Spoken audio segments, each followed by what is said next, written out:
O Senhor esteja convosco. Ele está no meio de nós. Proclamação do Evangelho de Jesus Cristo, segundo João. Glória a vós, Senhor.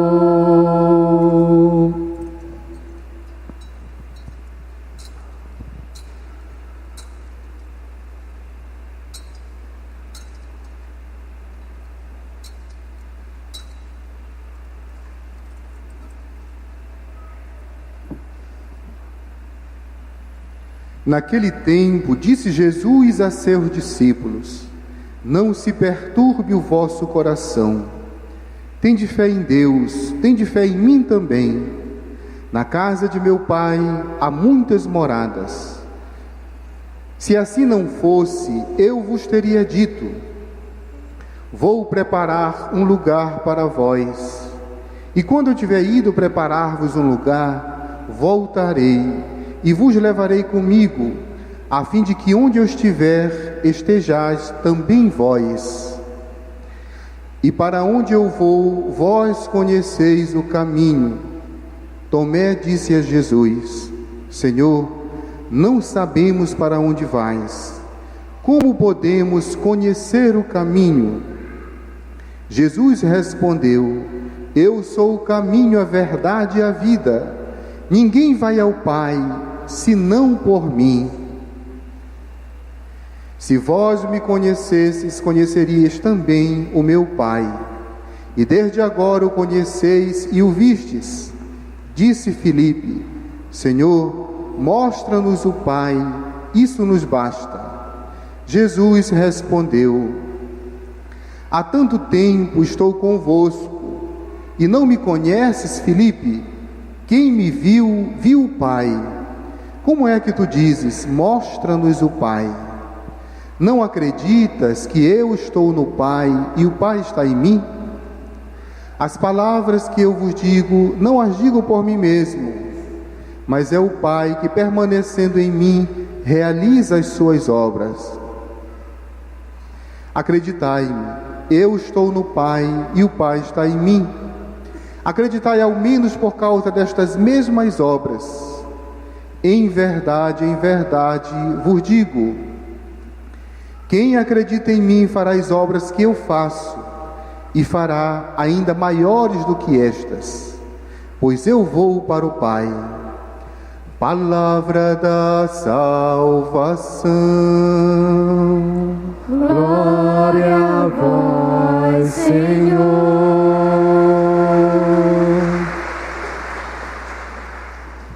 Caríssimos irmãos e irmãs, nós estamos vivendo o tempo pascal. Hoje, exatamente o 5º domingo da Páscoa. Páscoa significa passagem, vitória. Vitória sobre o pecado e sobre a morte. Jesus venceu, está vivo, venceu o pecado, venceu a morte.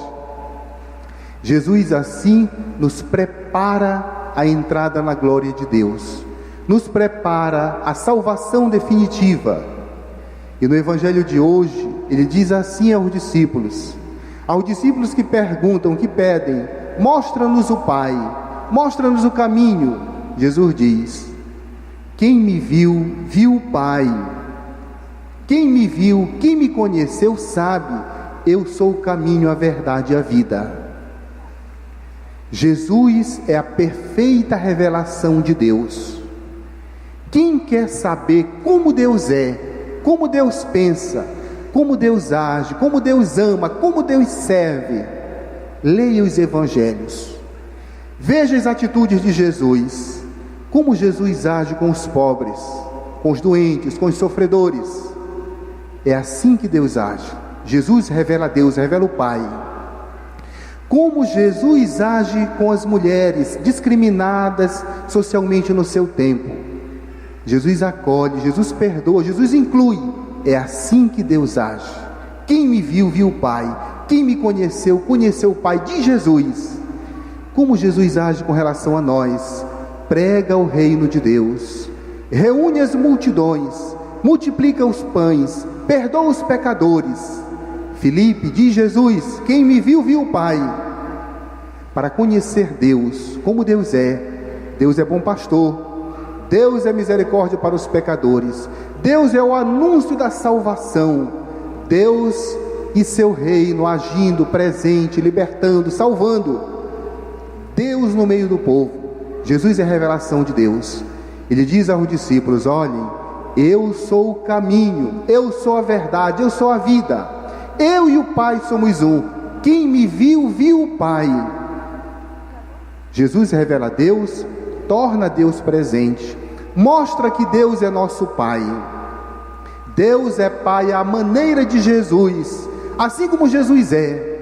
Jesus não é indiferente às nossas dores, aos doentes, aos enfermos. Ele vira os olhos, ele olha profundamente, ele se compadece.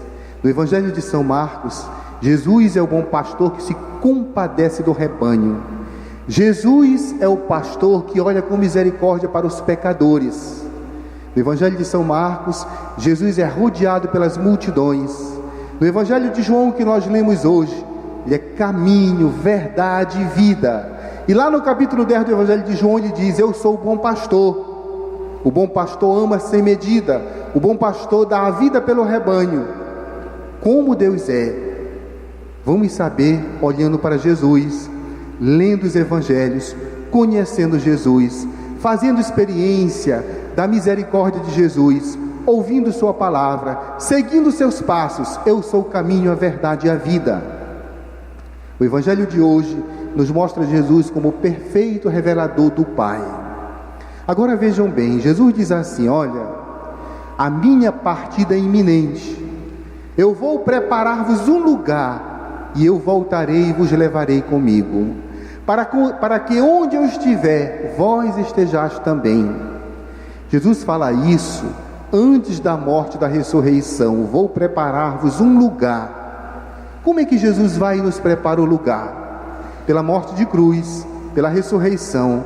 Ele nos prepara um lugar, prepara a vida eterna, dando a vida na cruz por nós, ressurgindo, vencendo o pecado e a morte. Nos prepara um lugar na vida eterna, nos prepara um lugar ao lado de Deus, nos prepara um lugar na eternidade. Eu vou preparar-vos um lugar, eu voltarei e vos levarei comigo. Jesus volta pela ressurreição, se faz presente na Eucaristia, se faz presente na palavra, toca os nossos corações, nos chama à conversão, nos pastoreia. Qual o bom pastor que ama e dá a vida pelo rebanho? O tempo da igreja, o tempo da pregação, o tempo dos sacramentos é o tempo da volta de Jesus. Jesus voltou ressuscitado, está vivo. Tem gente que diz: quando Jesus vai voltar? Já voltou, está vivo, ressuscitou, está na Eucaristia, está nos sacramentos, está na palavra lida, meditada, pregada, vivida, testemunhada, está agindo. Ele diz: quem me vê, quem me escuta, quem me viu, quem me acolhe, acolhe o Pai. Eu e o Pai somos um. Jesus não está ausente, voltou, está vivo. O tempo da igreja é o tempo de Jesus. Cabe a nós acolher, cabe a nós nos converter, cabe a nós aderir, cabe a nós testemunhar, anunciar. Cabe a cada um de nós tornar-se discípulo missionário de Jesus, caminho, verdade e vida. E é justamente isto que nós vemos na primeira leitura tirada dos Atos dos Apóstolos.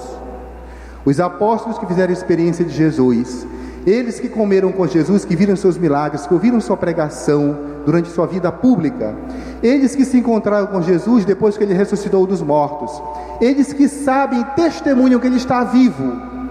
Os apóstolos se dedicam, nesta primeira leitura que nós ouvimos, tirada dos Atos dos Apóstolos, eles se dedicam à oração e à pregação da palavra. A oração faz referência direta a uma vida de intimidade com Deus, faz referência à celebração da Eucaristia, da missa. A pregação da palavra, os apóstolos dedicavam-se continuamente a pregar o ressuscitado, a anunciar que Jesus venceu o pecado e a morte, anunciar o reino de Deus, a ação de Jesus que cura, liberta e salva. A oração e a pregação da palavra. E os Atos dos Apóstolos mostram uma igreja que nasce nasce do testemunho do ressuscitado. O ministério que coordena, que vai avante, é o ministério dos 12 apóstolos. Mas surgem muitos outros ministérios, muitos outros serviços. Por exemplo, na primeira leitura de hoje, os fiéis tinham necessidade de mais serviço, de mais acolhida. Então surge o grupo dos diáconos. Os apóstolos dizem: escolham 7 homens, repletos da sabedoria do Espírito Santo, 7 homens que possam testemunhar Jesus, que possam dedicar-se ao serviço das mesas, que possam servir as multidões. E a multidão escolheu, indicou 7 nomes. Os apóstolos impuseram as mãos e ordenaram os primeiros diáconos da igreja. Eles mesmos, 12, são os primeiros bispos, os primeiros padres. Surge então o grupo dos diáconos para colaborar com a missão dos apóstolos. Nós temos aí uma igreja que nasce do testemunho do ressuscitado, nasce do anúncio de Jesus, nasce uma comunidade fervorosa que se dedica à oração, ao testemunho, ao anúncio e à pregação da palavra. É o que nós devemos fazer hoje. Ser pessoas de profunda comunhão com o ressuscitado, de profunda oração, de profunda vida eucarística, alimentando-nos da palavra e da Eucaristia. E devemos, por nossa vez, dedicar-nos ao anúncio do ressuscitado, ao anúncio da palavra.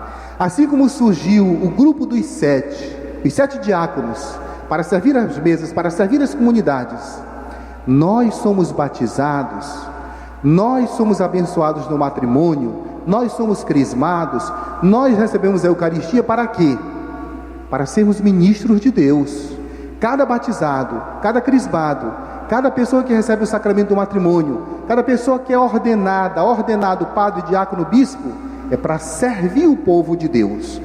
Toda vocação pessoal é uma hipoteca social. Vocação pessoal, hipoteca social. Dom pessoal, hipoteca social.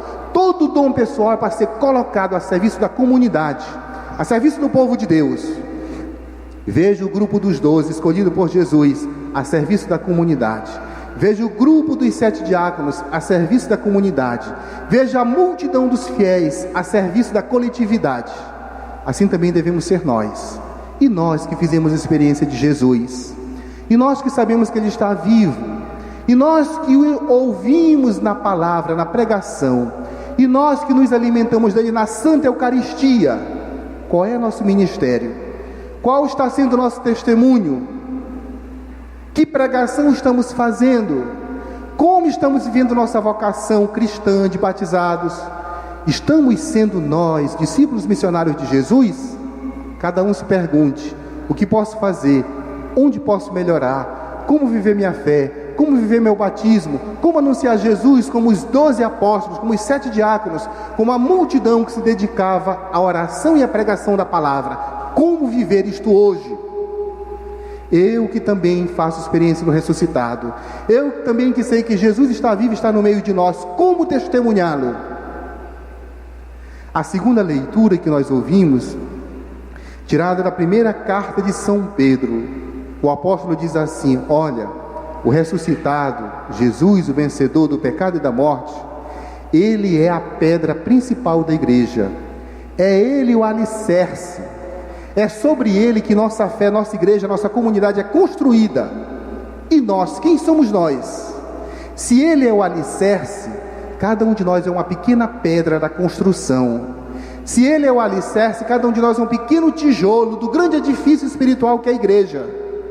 Cada um de nós tem um papel, cada um de nós tem uma função. Experimentem arrancar um tijolo da parede da igreja. Lá ele fica fazendo falta. Experimente tirar uma pedra do grande muro da igreja, lá fica o buraco. Cada um de nós é uma pedra, cada um de nós é um tijolo, cada um de nós tem uma função no edifício espiritual que é a igreja, cada um de nós tem um ministério, cada um de nós tem uma função. Devemos colocar em prática nosso testemunho, nossa pregação, nossa atividade missionária. Não podemos nos envergonhar de ser cristãos, de ser católicos. Não devemos esconder nossa atividade missionária, nossa fé. Temos que anunciar, amar, testemunhar, falar de Jesus com o coração apaixonado, quente, entusiasmado, amar Jesus, falar dele com gosto, testemunhá-lo. É isso que o mundo está precisando. Por que tanto ódio lá fora? Por que tantas guerras? Por que tanto mau exemplo, tanto pecado? Se fala pouco de Jesus, se testemunha pouco Jesus. Tornamos Jesus poucas vezes presente. Queremos testemunhá-lo só dentro do muro da igreja. Lá fora, falta Jesus no sistema econômico, falta Jesus no sistema bancário, falta Jesus nas relações sociais, falta Jesus no sistema capitalista, falta Jesus nas relações profissionais, falta Jesus nas relações humanas. Vamos acolher Jesus aqui, recebê-lo na Eucaristia e na palavra. Vamos levá-lo como vencedor, como Deus amou, como bom pastor, para as relações familiares, para as relações econômicas, para as relações sociais, para o seio do mundo. Vocês verão, vão diminuir as guerras, vai diminuir o ódio, a misericórdia triunfará, chegará o perdão, Deus vencerá o ódio, haverá justiça social, os pobres terão voz e vez, porque onde Jesus põe a mão, onde Jesus chega, cresce a justiça, cresce o amor, cresce a misericórdia. Nós cristãos temos que levar Jesus ao coração do mundo, ao coração das realidades sociais. E nessa segunda leitura, o apóstolo Pedro diz assim: vós sois a raça eleita. Eleita para quê? Para a missão. Vós sois o sacerdócio régio, a nação santa. Vós deveis oferecer sacrifícios espirituais agradáveis a Deus.